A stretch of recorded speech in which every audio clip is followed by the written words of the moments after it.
So yes, I'm Jalal, and I'm a rising junior at Vanguard College Preparatory Academy. For my starter project here, I have what is called a Dradio. A Dradio is kind of like a pencil that makes sound, if you want to dumb it down. So the cool thing about this pencil is that you just have to drag a really dark line. Normal piece of paper, nothing here, no Arduino connected. And so what it does is that it what's it called? Tests the resistance. So like if your finger's on the lead and you're writing,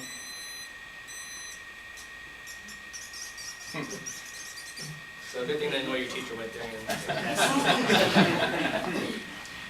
And that's pretty much it. The way it works is that there was no really coding involved. This is mostly hardware in my starter project. So I just have this battery powering it, the speaker connected to this little board, and a couple resistors, capacitors, and a timer. So this the timer, what it does is that every time you're writing, it tells the speaker to make a sound. And there's not really any distinctive sound. It's just like electrical sound, and it's just putting out some waves.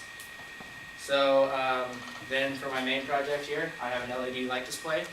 I am a complete neat freak. I did not want to use the Arduino Uno, so I found a cooler one, Rainbow Arduino. It's a lot neater for this project, and just sounds cooler than Arduino.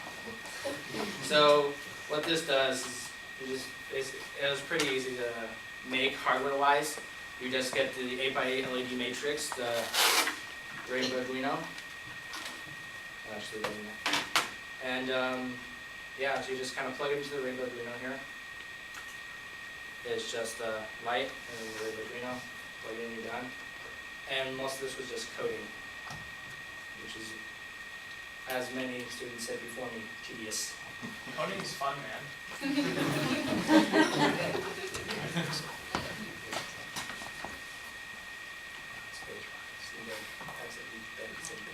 you go. So, let me just do what my, sorry.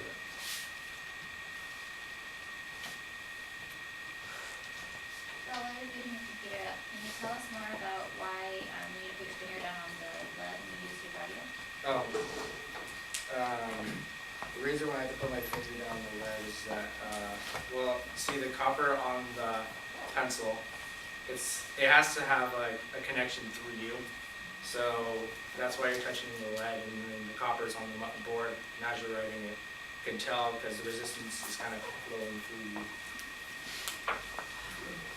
So then we just plug it in here. So this is one of the first codes. So it's just, so what this is just basically, hardware-wise, is just a wooden box, some tissue paper, foam board, and Rainbow Arduino, and 8x8 LED matrix. So when you got this, you got a bunch of little starter codes that were pretty cool. And this was one of the starter codes. This is pretty cool. And I kind of changed it out, changed the little colors and everything like that. So I also have some other codes here that I made.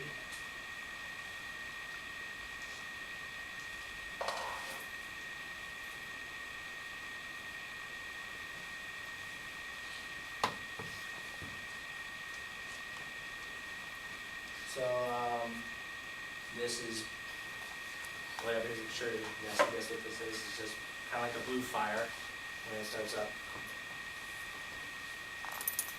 So while that's starting up, what I really found difficult about this project was, yes, the coding. That's all there was about this project was coding.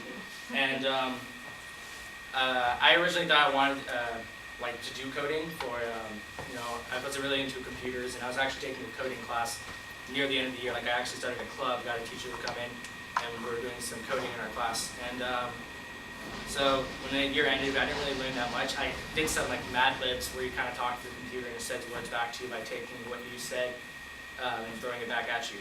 So, But this is like completely different from what I was learning, and you're just telling the computer what to do. It doesn't do anything else. It's just like telling the Arduino, and it was just a lot harder for me from what I was doing in class. And some little things got me angry because I think in the first couple weeks I had the 8x8 LED matrix put in backwards, and I never bothered to turn that around. There's only 2 ways you can plug it in. So every single time I would unplug it and plug it back in, I was always plugging it back in the same exact way. Never really, I don't know why, what I was thinking at the time. So when I finally flipped that over, it started working, and all the rage was gone, and now I got new rage from the coding. So yeah, during my 6-week year, I made a lot of codes. I have another one here, which is just normal flames. This was like kind of a blue flame, and then I started to.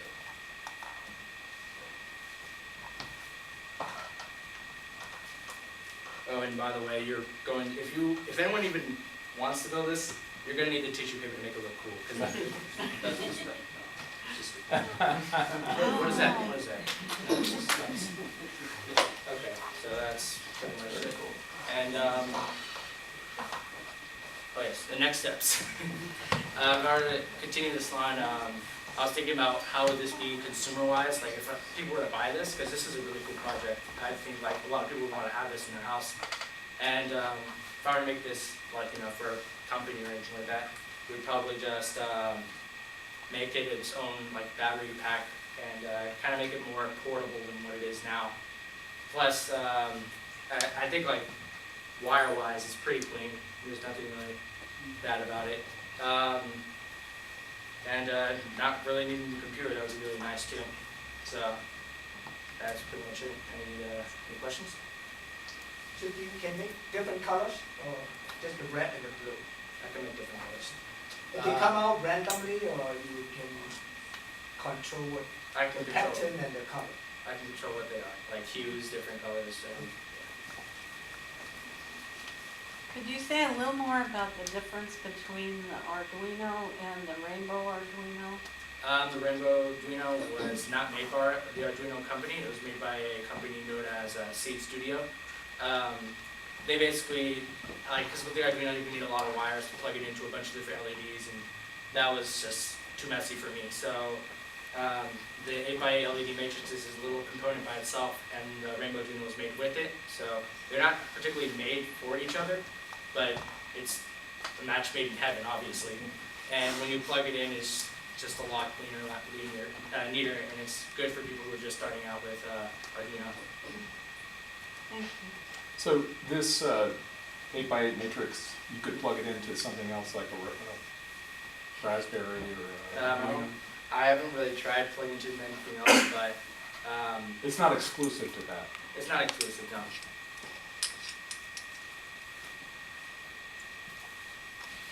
What are some of the coding elements that you had to do to make your Rainbow Arduino function as it is? Can you elaborate? Like, what functions did you use? Did you use like for loops, for example? Like functions? Yeah. Coding challenges. Oh yeah. Sorry.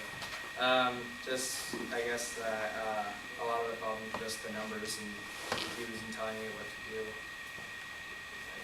Yeah. And how do you control each LED on that matrix?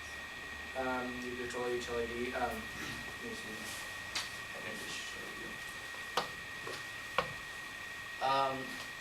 What I did, what happened here is that on the code, they actually have the whole 8x8 little grid here, and you're changing the numbers, and the numbers verify what colors each.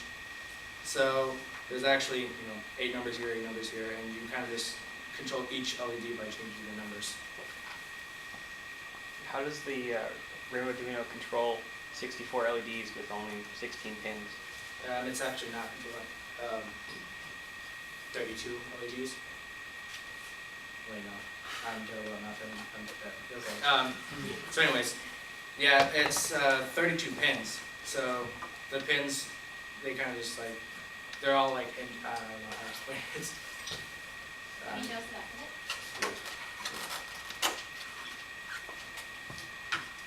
So the 32 pins are here, and it doesn't. It controls each LED like how do I say, like more than one code would go through each pin, and it would tell each LED what to do. So like they're all connected through like wired and stuff like that. What programming language do you use? It's Arduino. So it's C.